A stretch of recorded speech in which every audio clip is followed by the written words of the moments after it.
Welcome to Tea Time with Bunky. This is message. Hi, Dan. All right. Welcome to Tea Time with Welcome to Tea Time with Bunky.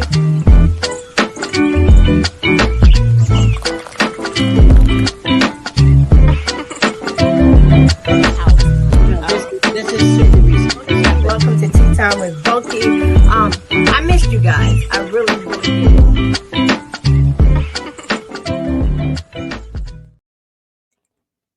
Hey, everybody. Welcome to Tea Time with Bunky. I'm just over here sharing this post. Thank you, everybody, for tuning in to Tea Time with Bunky. I missed you. I wasn't here last week. You know, sometimes you need a break, and so I just did what I had to do. I was a little bit out of commission last week. So I thank you all for taking this journey with me. Those that are new to Tea Time with Bunky, we're going 4 years strong. A little bit about Tea Time with Bunky. You can catch me every Thursday on YouTube, Facebook, and Instagram. For those that are on Instagram right now, please go over to my YouTube page, Tea Time with Bunky, so that I can see your conversation, because if you're typing me a message, I will not be able to see it. And the goal is always to interact with everybody so your questions and your voices can be heard. A little bit about Tea Time with Bunky. It's more than just a show. It's a safe space, a welcoming space where everyone can share their stories and life journeys, from survivors and advocates to community leaders and everyday voices. No story is too big and no story is too small. Each episode dives deep into topics that matter, from social issues and politics to self-healing and transformation. Like I said, you can catch me every Thursday at 7 p.m. Eastern Standard Time on YouTube, Facebook, and Instagram to become a part of a community that believes in the power of sharing and healing together. So welcome to Tea Time with Bunky. A little bit of announcements that I need to get out. We have our primary elections coming up. You know, I always tell you guys how important it is to vote, even though I hate voting. I vote though. I hate politics, period. It's terrible. But we have the primaries coming up June 24th, Sullivan County. Early voting. We have early voting June 14th to June 22nd. And our general elections, no, that's the early voting.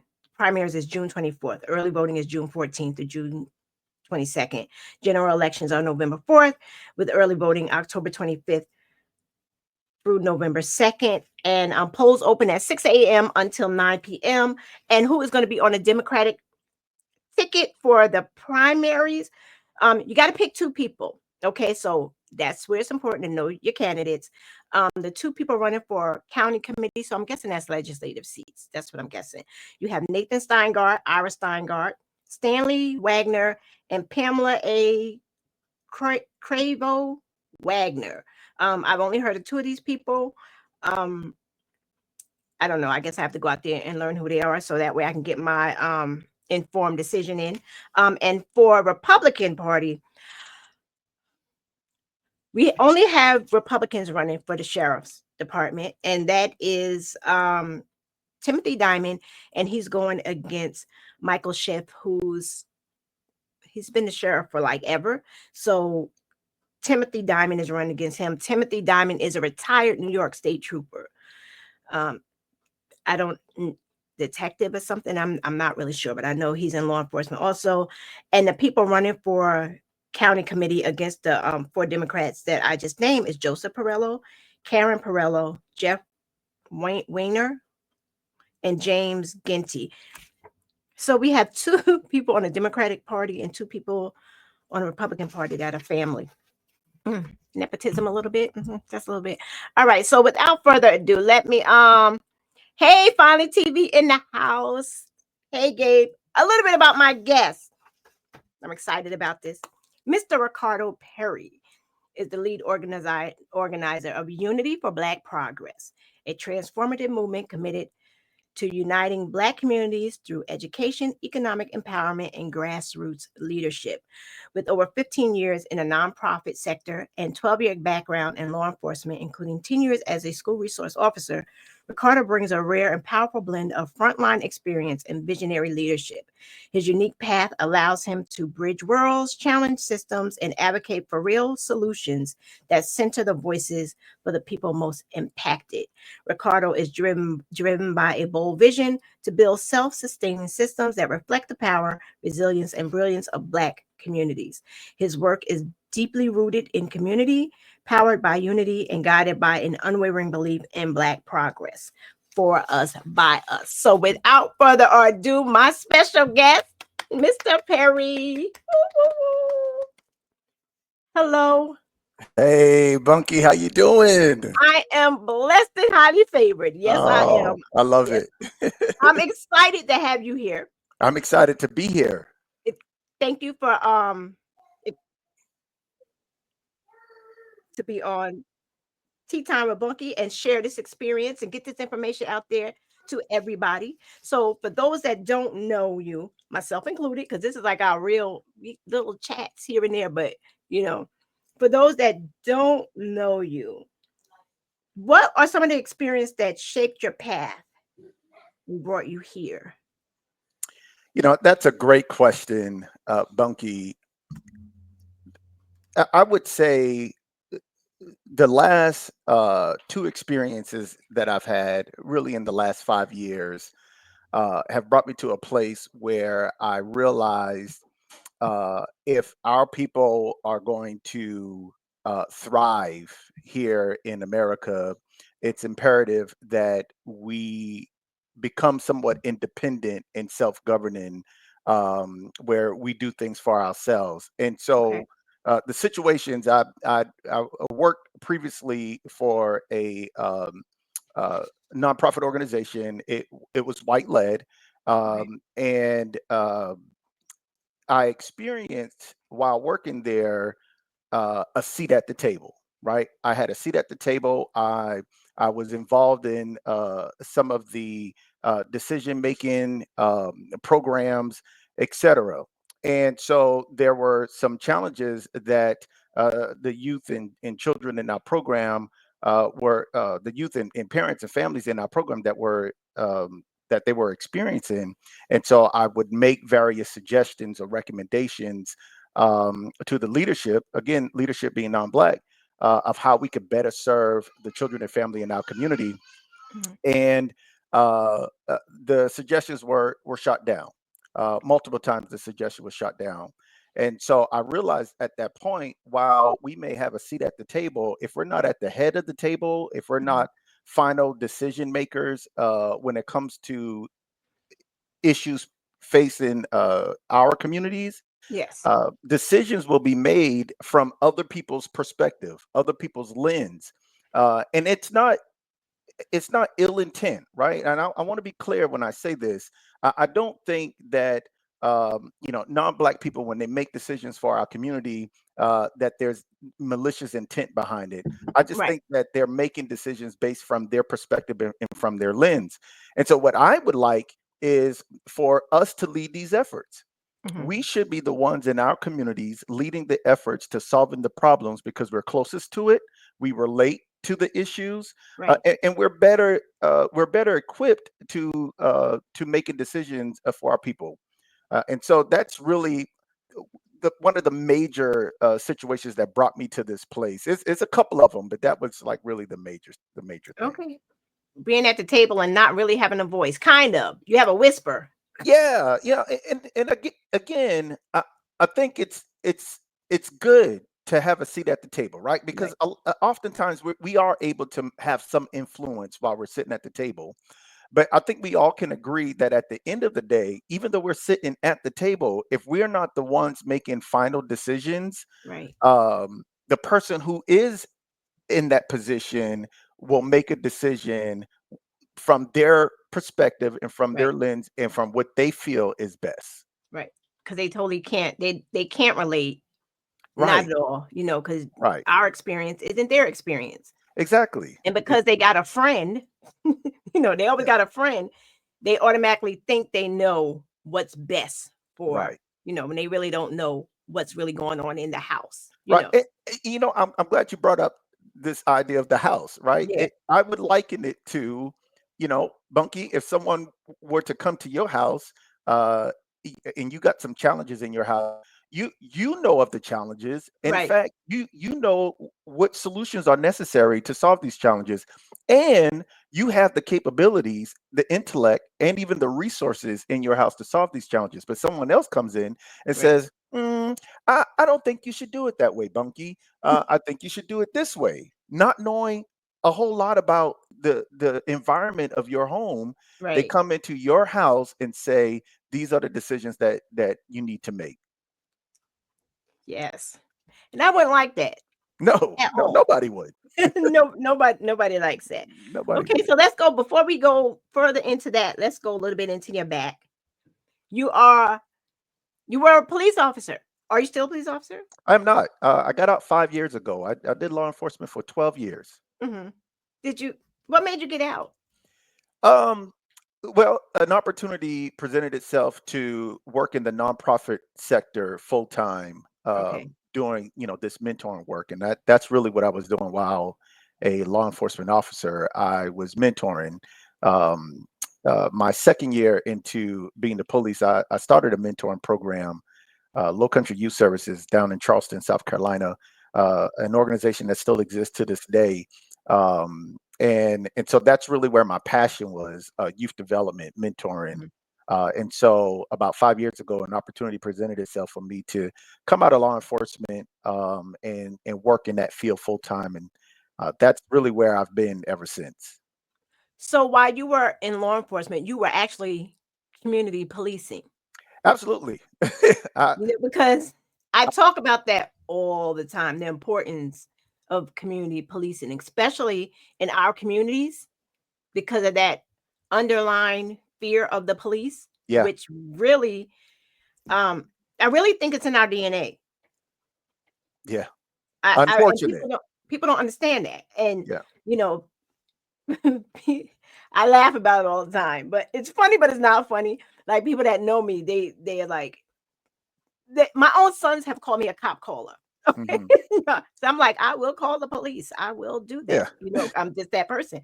Um, but having law enforcement in my family, um, being my ex-husband was a police officer, like I told you, my son is a police officer. I still get jittery around them, Yeah. you know. So it's important. I always talk about it, especially here, Lord God, how important it is for Yeah. the police to be out in the community walking around knowing the youth and the people. So let's say a mental health crisis arises, right? When they go into that situation, they're not gonna be as quick to want to pull a weapon or Right. attack because they'll be like, oh, that's so and so. They're going through this. Right. Let me go and I can talk to them because the person's familiar. So thank you for doing community policing. You're not a problem. I've always believed that, um, the way to the heart of the community is Hmm. through the heart of the community's children, right? Yeah. In law enforcement, and I think they've gotten better over the years, right? If they want to have the buy-in of their community, they have to have the buy-in of the children in the community. If the children love you, then the community is going to love you, right? If Right. if the Hey, children is not, child. No, I'm yeah, just calling out people in studio. oh, I got you. If the children, um, are not afraid of you, then Right. the community won't be hesitant to not deal with you. I actually had a conversation recently with a young man that I mentored. He's a police officer now, and we were just talking about how, many in our community specifically are anti law enforcement. Right. And he made the statement. He was like, it doesn't matter if you're white, if you're black, they just don't like the police. And That's true. I had to explain to him, it's not the individual that they have a problem with, it's the system It's the system. that they have a problem with, Right. right? But Black Americans make up 13% of U.S. population, but 38% of the prison population, right? Well, why is that? Well, we know part of that, is a result of law enforcement, Hmm. right? And so I had to explain to him, the issue is not so much the person behind the badge, Right. it's the It's the badge itself, it's it's the the badge. system that it represents, Right. and it's almost like, if a gang decides to do something great in the community, after they have a history, a credit in a reputation of Right. doing, bad things, no Right. one's really going to pay attention to the great things, right? Because No. they're thinking about all the bad things that you used to do. Right.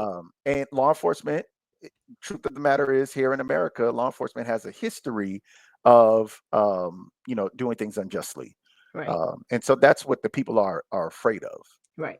Yeah, it's not the officers. I mean, I know some amazing officers, and Absolutely. and I am, like I said, if I wasn't for law enforcement, I wouldn't be that person be like, "Oh, I'm going to call them." Yeah, Not just because my son is one of them, but it's I believe in law and order, you know. absolutely. They're there for a reason. It's a job. And like you Hmm. said, it's the badge that they're afraid of. Right. It's not the person. They don't like it's not the person. They can love the person, play ball with the person, but once they put that Absolutely. uniform on, it's a whole different monster. They're So, representing a system. right. But Yes. it's a career. Like I tell people all the time, it's a job. Don't hate the job. Just you do better. It's just Yes. I got my No, own, I agree. I agree. so It's actually a two part, right? A both and. yeah. Um, yes, our people individually and collectively need to do better, and there's a system that needs to be rectified. And so it's a both and situation. One Mhm. part, our people need to do a better job at how we interact with law enforcement, and even how we interact with one another. But then there's another part of it that the system just needs to be. There's issues within the systems that needs to be addressed. Yes. But you being a former police officer, have you ever like this isn't even part of the thing, but I'm just curious because you were out there. Have you ever had a partner that was corrupt and you had to check? I mean, you had to check them because you're in the South. Like that is a whole nother monster right there. Yeah. Like, have you ever worked with had a partner that just wasn't doing things right? You saw that when you went in a certain neighborhood, they were a little rougher than they needed to be. So first, I'll tell you, down here in the South, and I think it might be different up there where you are. We don't have partners. Oh, Um, okay. we actually drive alone in police vehicles down here. But to answer your question, no, I've never witnessed firsthand corruption among law Okay. enforcement officers. Heard about it, but I've never witnessed firsthand corruption among law enforcement. And I actually tell people that the majority of police officers that I've ever dealt with throughout my law enforcement career were great people, Right. really great people. But again, just like we said, folks aren't hating them as a person; they hate Right. what they represent and what they stand for. And before we get off this police thing, I just need people to understand that yeah, the law enforcement, they're there. Most of them are there to protect and serve, Absolutely, right? They're there to do a job to keep you safe. And absolutely, when they go into situations also, they could be heightened because they don't know what they're walking into. you absolutely, know so it's not they shouldn't people shouldn't think that officers should always be cool, calm, and collective, because if they're walking into a domestic situation or somebody, they're going to be heightened. It's what it is. So Well, and as a former law enforcement officer, one of the things that we used to always, say to ourselves, we want to go home at the end of our yes, I was shifts, going to say that. Yes. right? And the other reality is there is an evil present in this world that seeks to harm police officers, seeks to harm people in general. Yeah. And so, because it's the police officer job to protect the community, protect themselves, absolutely, they're going to be, a high alert and going into Right. situations. And I want to say this because I think many people believe that police officers are supposed to be perfect people. Mhm. They are not perfect people. Nobody's perfect. Nobody's perfect, and we always have to keep that in mind, especially when they're dealing with high stress situations. Right. I hear folks say it all the time. Well, they were trained to do. It doesn't matter how much training you go through. Right. If you're dealing with a high stressful situation, Right. you're literally, it just your stress, Right. your stress level is high, and sometimes people get tunnel visions. Everybody get tunnel vision when Yeah. they're in a heightened situation, In and any so field. in any field. So we In just any field. we have to be more gracious towards our police officers, Right. but at the same time, because this is a both and situation, Right. at the same time, we need to challenge the system on the back end of how police officers are handled when they do mess up, right? Right. Because if wrong right is right and wrong is wrong. If you did Right is something right. wrong, then Yeah. you gotta deal with the consequences. Exactly. They really do, and they get away with too much. They do it, and that's it. Because I just don't want people to think I'm police bashing. Because I'm not. I love law enforcement. I do. I'm a law enforcement person, but I just don't like bad police officers. Yeah. Yeah. That's it. Well, And and we definitely, in this our, administration bringing them out, yeah, like really bringing them out from under the rocks. It's like, it's yo, what scary. is wrong? It's scary. It's terrifying. They're Yeah. bullies with badges. Yeah. Personally, that's them kids that got bullied in school, Yeah. couldn't fight or whatever, and they come on to law enforcement and then Yeah. attack the But families.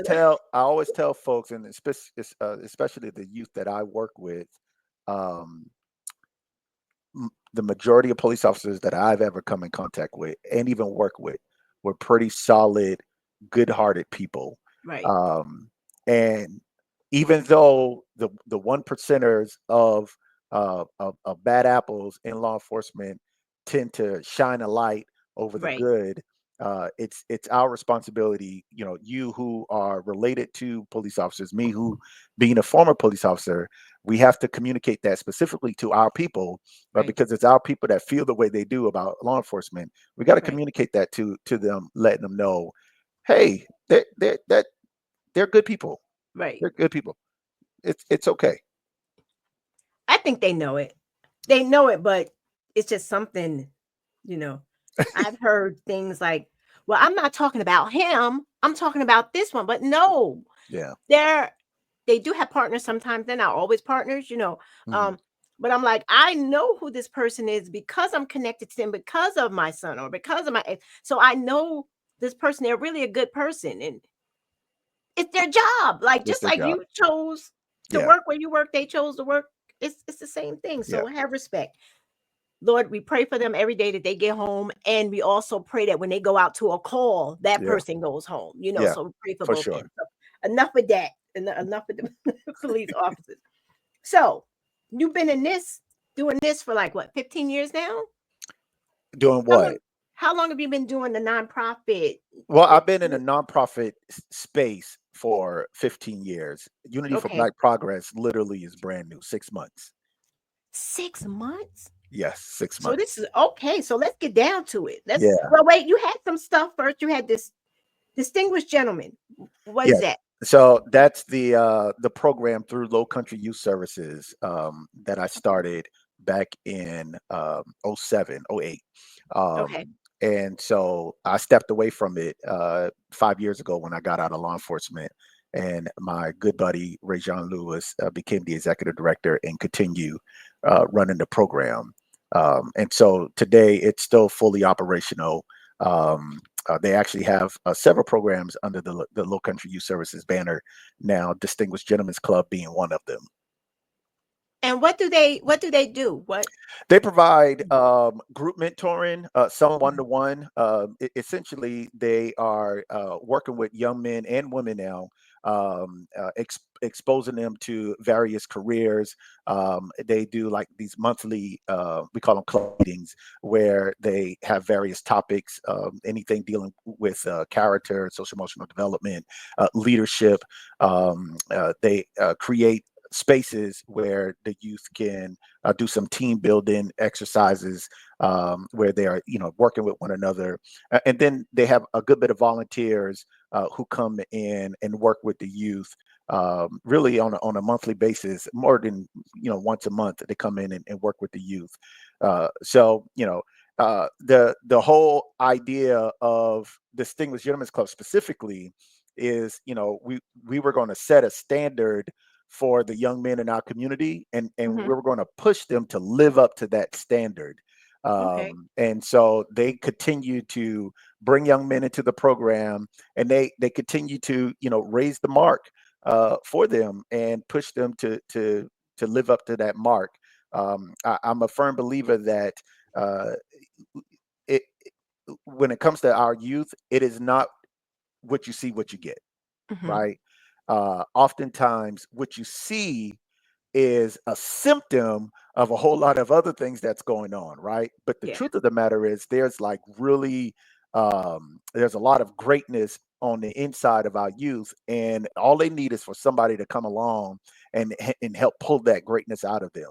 And Hmm. so that's what the team over at Low Country Youth Services do. They work with these youth, and they're intentional about pulling the greatness out of them. Have you come across any of them as they've gotten older and gone through the program? Absolutely. I stay in touch with several of them. Okay. Many of the boys that I personally mentored are adults now. They're married. They have children. Oh, okay. One of them is a firefighter. Another one became a police officer. A few of them became a police officer. A few of just got through graduating college. In fact, I'm headed to Kentucky next week to attend one of their college Wow. graduations. Yeah, so many of them are just really doing great in life. Some of them are starting businesses.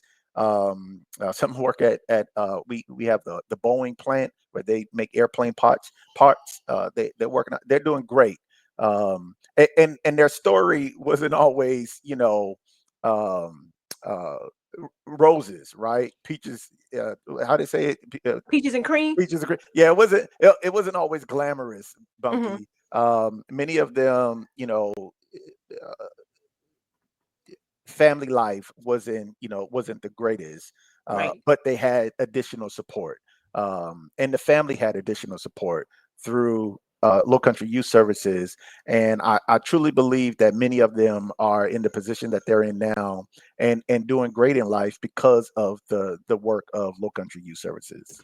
I was going to ask you that. I was going to ask you, do you think that if, they didn't have positive role models in front of them and support, somebody behind them telling them, okay, you can be great, you can do Mhm. this, you don't have to settle, if they would be in the positions that they are now? You answered that. So, I've received multiple messages over the years that have said the exact same thing. You know, one kid to this day, and I call them all kids, even though they're in their mhm, 20s. He'll still send me a random text that says OP, and they used to call me OP. Some still do. OP, Officer Perry. Uh, okay. uh, you saved my life, right? Like, and he's currently working for the city. I forgot what he's doing, but he's working for the city. But every now and then I'll get a random text from him and say, Mhm. "Hey, I just want to say thank you again. You saved my life." And I've received multiple texts like that. These young men acknowledge life probably would have been a little bit different for them had they not had the support and the influence of mentors in their life. Look, Darnell, somebody, Darnell. Look, I can see my Instagram. Darnell Small. Oh, Darnell. Okay, that's funny that you said that because I knew someone in high school that was bullied, and unfortunately, in my younger days, I went to prison, and the kid that was bullied was the correction officer. Yup, yup. That's it's Yeah, crazy. But no, thank you for that because I'm sure there are a lot of single mothers that appreciate you yeah. because their sons would be either in jail or in prison. Yeah, You yeah. know. They became family. All right. All the boys that I mentored, they became family. I They come love it. around for the holidays. They know my mom as their nana, Uh my huh. grandmother as their granny, my aunts as their aunts. They're family, and they'll always be family. They know that my spare bedroom is a space for them if they ever need it. Well, thank you. Thank you for that. Yeah, For just for being there for them, seeing the need and feeling it. Like you left I wouldn't call it a lucrative because you can retire pretty well on a police officer's pension. And and you left that for a nonprofit. So to help, our young boys. So thank you so much. Thank yeah, you for that. no You problem. know, as a basically a single mom. Well, not well, I was single, but every little bit helps. Yes, absolutely. Every positive, I tell thing people, helps. even if you're single or married, if you got a spouse in the home, every child can use a mentor. Every child Yeah, can use additional support. absolutely. It's just something that's been adults Yeah. can use additional support. I have a mentor. Yes. As a grown man, I have a mentor. So it's something that we I all need a need. mentor. Like, I need a mentor. I got issues. Okay, well, thank you again for that. Let's talk about Unity for Black Progress. Why the name? Where did it come from? um, the name itself just derived from the concept of the organization. Okay. The concept is unity among our people for the purpose of Black progress, Hmm. right? So that's literally what we're trying to accomplish here. We want to bring melanated people together Uh-huh. specifically to solve the problems in our community. Now, you've been doing the Unity thing, for 6 months, Hmm. right? How has it been trying to get people to come together? Because I see my experience. I mean, like, I'm I don't do what you do, but I've seen in my community when I was first got involved in this, which I really like backed away now. Like, this is what I do now. I'm like, I'll give you the voice here, you come on here, we'll talk about it, but I'm not boots to the ground. We're not doing that. But do you find it hard to get people excited about coming together? Because people just seem complacent. They just seem like, you do it. Like, Yeah. I actually sent an email. Um, Great question, by the way. I sent the thank you. email to our elders council with our board of director. We refer to as our elders council, our council of elders. And Uh, which is in Colorado, Georgia, and South Carolina? yes, yes. You did your research. I love that. Yeah, we had Uh, a short conversation. that's right, we did. Um, and in the email, I expressed frustration because while I knew it was going to be somewhat challenging to bring our people together, I Mhm, didn't think that it would be extremely challenging. mhm, But I'm still very much hopeful. Very much hopeful. I think what has to happen is our people they have to realize that working together collectively mhm. should be the norm. But we know It's it's not. Well, and that's the message that Right. I really believe that if we continue, I'm talking about everybody that believes in this idea of unity. If we continue to scream out loud, Mhm. us working together collectively, then people will start falling in line, right? We all know that this is a principle among most cultures, all cultures, Yeah. right? Asian cultures, they work together. Yes. Hispanic culture work together. Caucasian culture, they work together, right? That's Yeah. one of our biggest issues here in America. Like they keep things They among stick themselves, together. They do. right? And so it's normal. It's a principle that's been practiced for generations, and I believe that because of some of the issues that we've experienced here in America, Right. there is a great divide among our people. We've literally been living in survival mode for decades. Yeah. And when you're living in survival mode, Bunky, you're literally not thinking about other people. You're thinking about yourself, right? Yeah. I gotta get for myself. I have to protect myself, right? Because we're living in Right. survival mode. But if we could come out of that survival mode Mhm. and realize that the the potential of our people thriving is literally predicated on us working together, we will Be crazy. it'll be crazy. Be It would be crazy. crazy. Yeah. It would be crazy. All of the current issues and disparities facing our people in our communities would not be an issue if we collectively work together. And when I say collectively, I'm not even talking about politics. I'm not talking about religion. I had a conversation this morning with a dear sister of mine, and this is, I told her, this is beyond Democratic and Republican. Absolutely. I don't Yeah. care if you're a Democrat. I don't care if you're a Republican. I Right. don't care if you're Christian, Buddhist, Muslim. It doesn't matter at this It doesn't point. matter. If your Right. skin is melanated, if your skin looks like mine, Right. even if the issues that our people are dealing with doesn't affect you directly, the fact that it affects people that looks like you Right. means it affects you. Right. Fannie Lou Hamer says it best, and I might misquote it, but this is the sentiment. She said, "Unless all of us are free, none of us are free.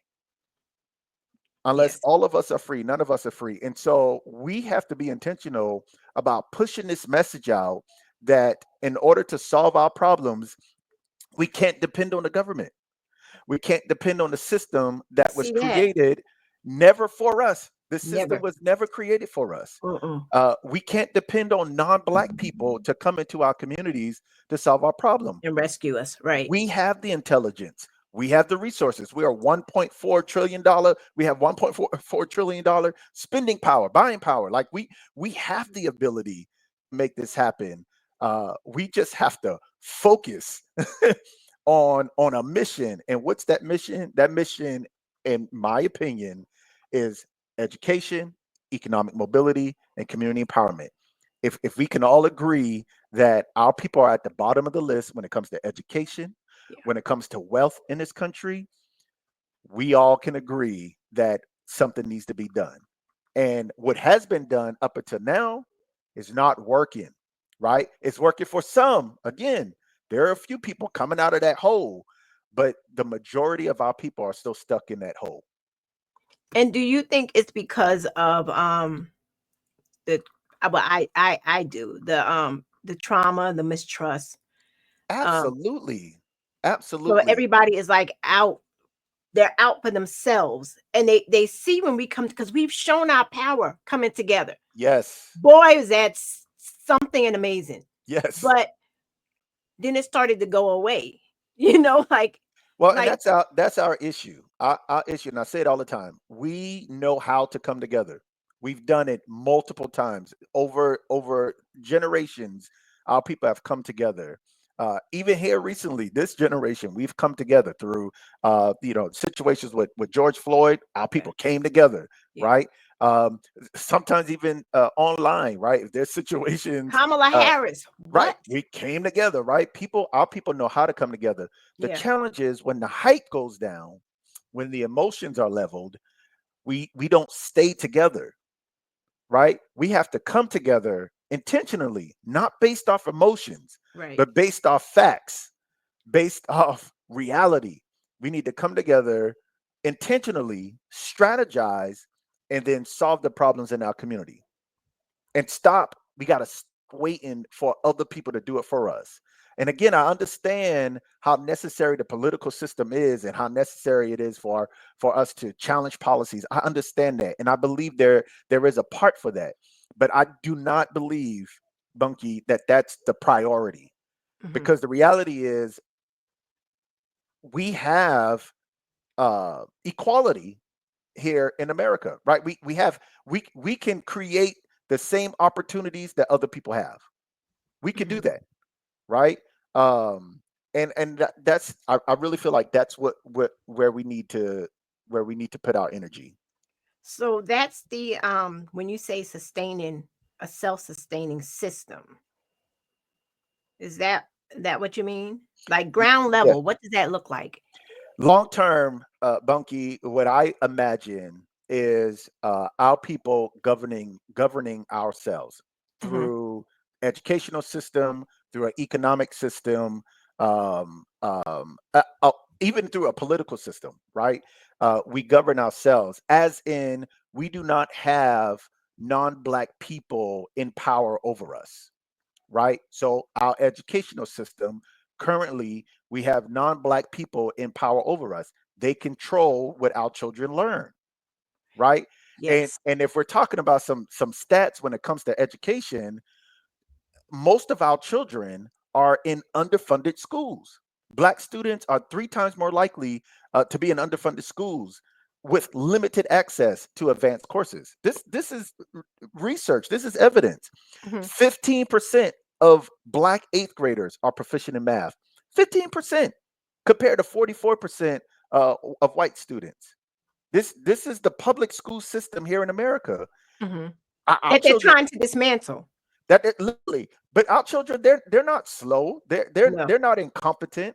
They're no, very intelligent. They're very they're smart, brilliant. but Yeah, they're in environments that's not right. governed by us. No, it's totally not.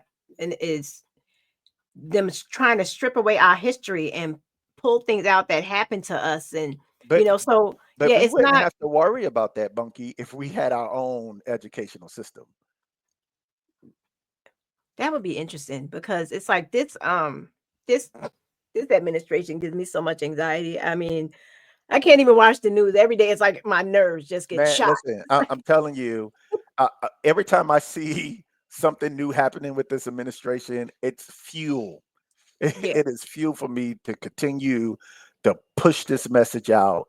We got to take care of ourselves. When they started scrapping DEI, literally, I was like, "Eh, that do was we see it, guys? Are we willing to now create our own so we don't yeah. have to worry about sitting at other people's table, right? Hmm. Because that's really what DEI is all about. Other folks, other perspectives at Right. the seat of the Oh yeah, they table. don't want that. No, No, they don't.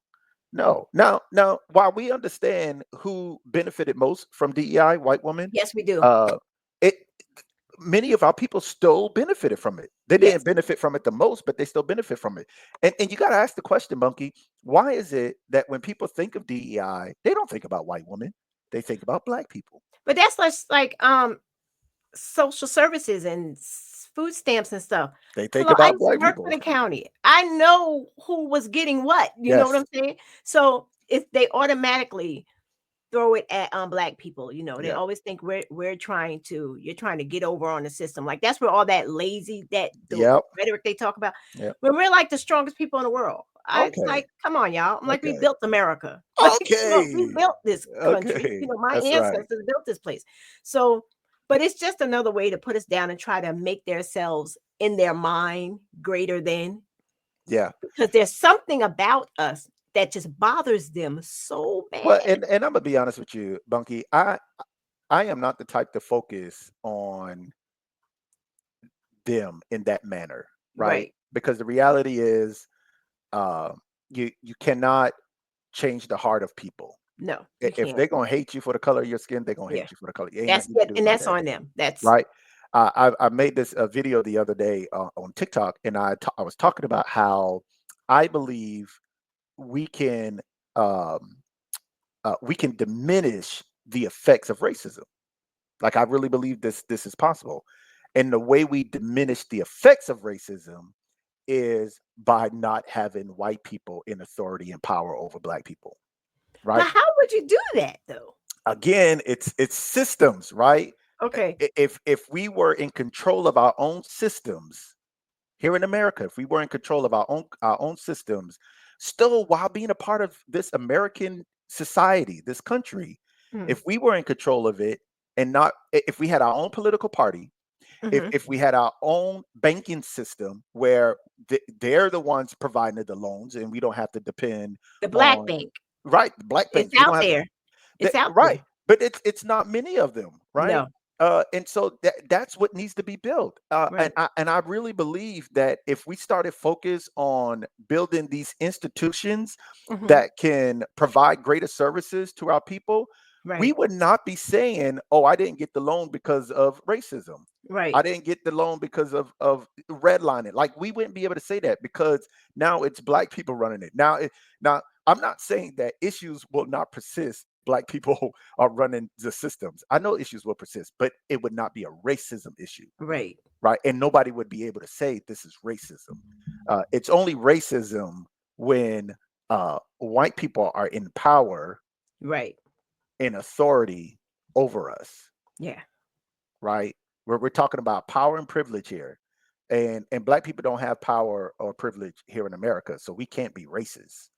And so I just really believe the effects of racism, while we can't get rid of racism itself, the effects of racism could be greatly diminished Hmm. if if Black people were leading, leading the efforts in our communities. Now, how do you think we can have more conversations like this going on out in the communities, and how do we get these type of conversations had? Because um a lot of people will be like, oh, that's nonsense. People, they don't believe in change. They're just so stuck, you know, um, don't see the greater good, don't see our potential. Um, Somebody like you who looks outside the box, do not color within the lines, you're like, no, no, no, no, no. This isn't how it's supposed to be. And a lot of people don't think like that. So how can these type of conversations be had outside of a Yeah, platform like this, or people get to know more about your non for profit or yeah. things like that? First of all, I think it's okay to acknowledge that this is a massive undertaking. Yes. It's a massive undertaking. We're talking about 40 plus million Black people here in America. We're trying to bring together, right? Hmm. So it's a massive undertaking. But I believe it's possible if we're loud about it, right? So let's think about what's loud currently in our country. Um, uh, DEI was loud a few months ago, right? Hmm. Companies started moving away from DEI practices, etc. Right? These things became loud. There are other things that we are dealing with in our country that are loud, and the reason why they're loud is because everybody's talking about it. Right. When you open social media, everybody's talking about it. Yes. When you turn on the news, for those that still watch news on the TV, everybody's they're talking about it, Right. right? Everybody in barbershops, they're talking about it. At home, they're talking about it. At the kitchen table, they're talking about it. So these things become loud because everybody's talking about it. Okay, great. So we know how to make things loud. Right. What if at the barbershop, at the kitchen table, at church on Sunday, the conversation is all about unity of Black people?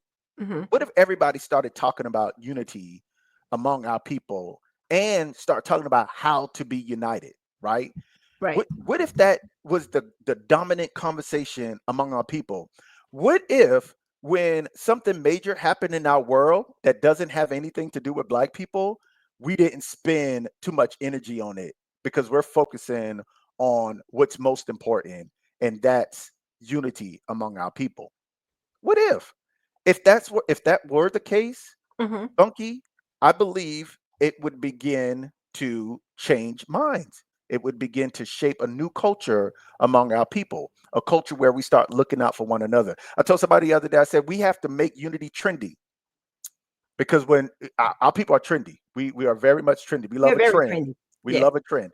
If we can make unity trendy, Right. then that trend would turn into a movement, and that movement would bring about lasting change in our community.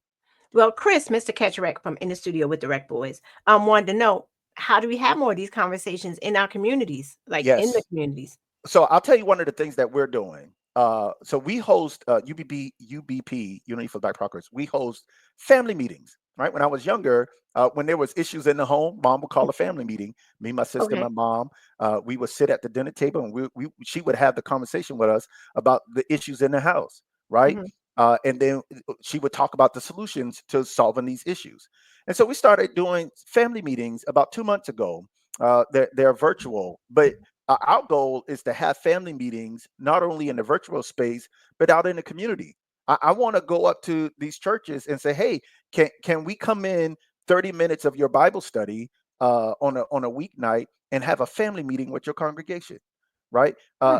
We got to have these family meetings, and we got to start talking about how do we become an independent people in this country and not depend on government and not depend on white-led nonprofit organizations to solve our problems.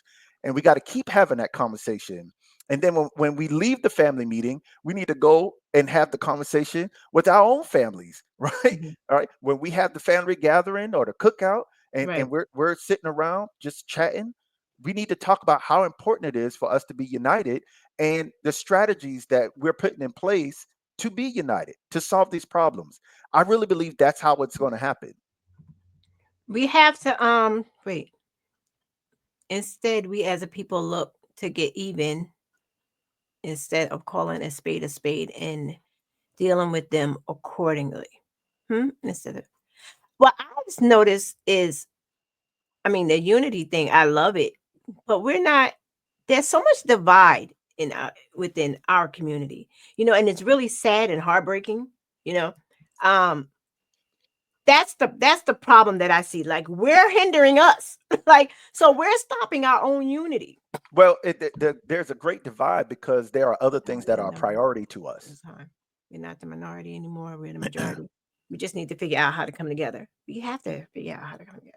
Yeah, whoever said that, Mr. that's what. Catch Chris Yeah, from that's Mr. what Music Director. UBP is doing, right? When he said we have to figure out how to come together, that's what we're doing. Mhm. We've created a space for Black people to come together so that we can strategize on how to solve There's the no problems in our accountability. community. With what? Shot? No accountability with the people? But I what I think was it's going to about him. say, Bunky, when you talk about the division, there are other things that are priority to us, right? Right. Political parties are a priority. This political parties divide us. Yes. Religion is a Divides us. priority. Hate It religion. it divides us, right? And so we look at the political party, we look at religion, we look at status, right? That's another thing that divides us, and that comes in between of our black. It comes in between our blackness. Yes. That's the Yeah. challenge. The challenge is we're allowing other things to come in To between our infiltrate. blackness. Yeah. To But crack our foundation, yeah, basically. but if we again, I don't care where you are on a political spectrum. I Right. don't care where you are on a religious spectrum. Right. You have to acknowledge these disparities in our community, Yes. and you have to acknowledge how they were created in the first place. Right? Yeah. I'm so tired of hearing people say Black people just need to strap up their boots. The Strap up reality their is, boots. yeah, man, folks say Black people need to strap up their boots, get to work, and then they'll come out of this situation. But we're literally kicked out, right? We became free We don't have in a laces. world without boots. They literally kicked us out and said, "Y'all are free now," and didn't give us anything to No. build on. And the things that they did give us, or even the things that we created, they took from us. Yes, they did. They Or took burnt it from us. down. They burnt it down, right? Yes. So yes, I believe we have to work, and Black people are willing to work. Yeah. But the challenges that are up against us is completely different from the challenges up against any other culture or race Absolutely. in this country. Absolutely. And we know that. They don't get it. We know that though. Yeah. Chris wanted to know where he's in the South. You from South Yeah, Carolina? I'm in South Carolina, but our goal is to spread UBP across this country. This is not, and if you notice, I don't refer to myself as founder or president. I refer Mhm. to myself as lead organizer, only because this is not my organization. This is Mhm. our organization, and so when I talk to our people, it's about us co-leading in our own spaces and solving the problems together, right? Right. All I'm doing, Bunky, is creating the space for us to come together, Right. and I'm pushing the message out. My hope and prayer is that others would push the message out. I do when I hear people say people need to come together, our people need to come together. Before I started Unity for Black Progress, Mhm. I used to ask the question, well, how? Right? I think somebody came on and Yeah. asked that question. How do we come together? Well, Right. this is how we come together. Unity for Black Progress is how we come together. My hope is that we could put UBP in everywhere where our people are, And that's your and website, unityforblackprogress.org. unityforblackprogress.org. Yeah. And we solve our problems. We lead Mhm. the effort. We lead the efforts. Okay. Have you seen any sort of changes like in your area or whatever since this has started? I mean, like this is all new. Like, have you seen that the conversation? I mean, Absolutely. it has to start somewhere, right? So Yeah, this is yeah. new. No, So I like, we so I've been pushing the message out. We do, biweekly newsletters. We've been having the family meetings. and how I'm many on. people are involved? How many people? So on our council of elders, we have 5 individuals on our council. there's three individuals, me included, who kind of established the foundation of the organization, Okay. and then we have multiple members at this point who are $10 a month Yeah, donors, I have that right and there. and that's how you become a member, right? You join Okay. Unity for Black Progress by becoming a $10 a month um, uh, Or you can invest 100. donor, right? And Do so, whatever you want, whatever your heart oh, desires. absolutely. But there's Yeah. different tiers to the membership, right? So the ultimate goal, Bunky, is that one, we'll be able to provide funding to Black-led, Black-serving organizations, right? So we're in phase one of our project where we're igniting passion, igniting this message in our communities, so people will know there is an opportunity for Black people to come together. So that's phase one, ignite. We're trying to raise $500,000 in phase one. Once we get to the end of phase one, that $500,000, then we'll begin to enter into phase two, which is raise 1 million. But in that process, we'll be working with Black-led, Black-serving organizations, making sure that they have a sturdy foundation, so that when it's time for us to fund them, they could be good stewards over the money. Mhm. We So we where does want the money go though? Like, what is it for? Like, is it where is it distributed to? Like, what's it for? right now. No, once the money starts coming in, I mean, Yeah. everything has a cost, Yeah, after you so pay the. so right now, well, once the money start coming in, those funds, once we reach phase three, those funds will be used for Black-led, Black-serving nonprofit organizations. So if your focus is education, economic mobility, or community empowerment, if you fall in one of those three, we call pillars, you can apply for funding with our organization, and we would use the money from our people Mhm. to help you build capacity within your organization. So it's And like a loan. It's like a no, loan. no No. loan, because you ain't got to Okay. pay it back, right? Okay. It's literally it's a grant, right? Okay. We're going to provide you the funding for your organization. If it's aligning with one of our three pillars, we're going to provide you funding so that you can continue to work. Because right now, our people are struggling. Black leaders in the nonprofit space are struggling to build capacity because they don't have access to the wealth that our white colleagues have, right? Right. I've worked in organizations, Bunky, where literally in a year's time they've raised over $1 million, and our Black leaders, they're struggling to raise 500,000. Right? We don't have that level of access to the wealth. Mhm. 85% of the wealth in America is held by white people, while Black people have less than 3%. We have less than 3% of the wealth here in America. Uh, so this is why it's going to require all hands on deck. And I tell people all the time, if you, again, it doesn't matter your political affiliation, your religion, if you're Black, if you're melanated, it's going to require your help.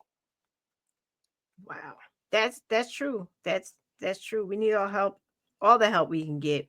But it starts with the trust. They got to learn how to trust and learn how to unite. And Absolutely. not think that there's always something going on in the background. Like Right. we're always questioning something because that's just how But we we got to were like operate with trained to integrity.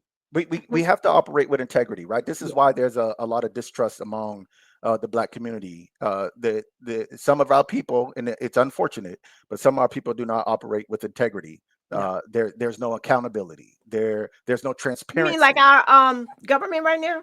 Sound like sound like Yeah, those people. yeah. But you know what? They gonna do what they do, right? Yeah. And this is why I say while I'm here and I understand we have to deal with those, I am not super concerned about what Right. they're doing. I'm more concerned about what we're doing, right? And so we got to make sure that our people are practicing integrity, that we're being transparent, and that we're holding people accountable for what they're supposed to be doing, the services that they're providing, the money that they're receiving. They need to be good stewards over it.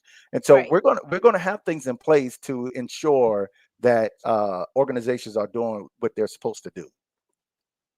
I appreciate that. And you know what's crazy? We didn't even get into a fraction of anything. Really? I'm dead serious. So I'm gonna have to have you back. But listen, listen. Um, if someone is watching this, right, and feeling discouraged or disconnected, and feel like they don't matter, because a lot of people feel that way. What would you say directly to them to make them hear you and say, we're gonna be all right? Like, basically, Yeah. we're gonna be all right. Yeah. Well, the first thing I'd say is if you believe you don't matter, that's a lie, right? It's a lie, and it is not truth. It is not a fact. The truth is, and the fact is, you do matter, and you are just as much as important as I am, as Bunky is, and we need you. When I say we need you, hear me so clearly. We need you. We cannot operate functionally apart from each other. Right. We cannot operate functionally apart from each other. We literally, the eye cannot say to the ear, because you're not the eye, you're not important. The arm can't say to the feet, because you're not the arm, you're not important. Every piece of the body is important. Every piece of the body is needed. And I don't care what your role is. I don't care, again, who you are. At this point, it's all about our people. It's all about our people. We got to get past this stage of, "Oh, I'm going to look out for myself because our Right. people don't look out for me." That ain't everybody. we, Right. we got to stop. We got to stop taking the few that have hurt us and Right. applying it to everybody. The truth of the matter is, I love being around our people. Do you? Even the ones that get on my nerves, I love being around our people. Yeah. And so I believe that, as we continue to build this, build community, people will see, the narrative for Black people isn't really what it is. No, it's not. Yeah. It's a comfort. It's a comfort zone. It's a Yeah. comfort Yeah. space. Like, Yeah. We if just I got to had to get people choose out of that. between a Yeah. group, I'll go with what I'm familiar with, Right. basically. Absolutely. So Absolutely. okay. Before I let you go, um, before closing, give me one truth that you stand on, no matter what. One truth that I stand on is, um, you got it in your title, the power of us. Uh, us collectively is a powerful force Mhm. that cannot be reckoned with. That's a truth I stand on. That's a truth I'm going to take to my grave.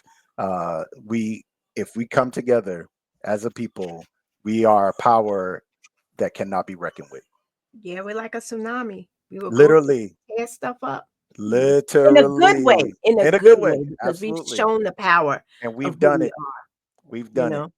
And I want people to, they can go to unityforblackprogress.org, find out more about you, get more information, and also go follow them on Facebook, Instagram, and TikTok, Yep. Unity for Black Progress. Um, And I'll say, when they go to our website, our next family meeting is June 9th. June That's 9th. June 9th, 7:30 p.m. Eastern Standard Time. But they'll see it on the website. They can register to receive the Zoom link to attend the family meeting. We'll talk about the issues in our community, and we'll talk about the solutions that we have in place to solve these problems. Next family meeting. I'm gonna register. Ah, nice. I mean, I'm not gonna say nothing. I just want to listen. You know. No, yeah. No, I want you to be there. All right. Well, thank you so much. It went so quick. I'm like, did I tell him it ends at 8? I don't know. I'm gonna have you back, because we got to do a follow up and get more You just into it, let me know. since we got the beginning stuff out. Okay. Um, and thank you from the single mothers of those little boys that you helped, the distinguished gentleman. Thank you so much for being there for those little fellas that are now, doing their thing. Congratulations to them. Um, yeah, our boys, us boy moms, our boys are everything to us. And when Yeah, oh somebody yeah. comes in, my boys were blessed to have a village. Good. I come from a large family, so they had lots of positive role models around them. And their dad's a great guy. Mhm. I didn't see it at the time, but it's like, Don't come for but that, man, Bunky. I know, right? So it's, we need that. We need people like you. So just keep being amazing. I appreciate you. I Thank you. appreciate everybody that tuned in. When we go off, just stay 1 minute. Okay. Everybody, you can catch Tea Time with Bunky every Thursday, YouTube, Facebook, and Instagram at 7 p.m. Eastern Standard Time. If you want to be on the show, hit me up. Send me a message on Messenger or my email, teatimewithbunky@gmail.com, and we can see how we can get your story out there, because I found that these conversations that I have, um, people feel like they're the only ones going through it, and somebody else's story just heals and touches someone else. And that's the power of tea time, and that's what we do. So I appreciate you all. Have a wonderful night. Stay blessed. Be kind to somebody, because you don't know what somebody is going through. I'll see you next week.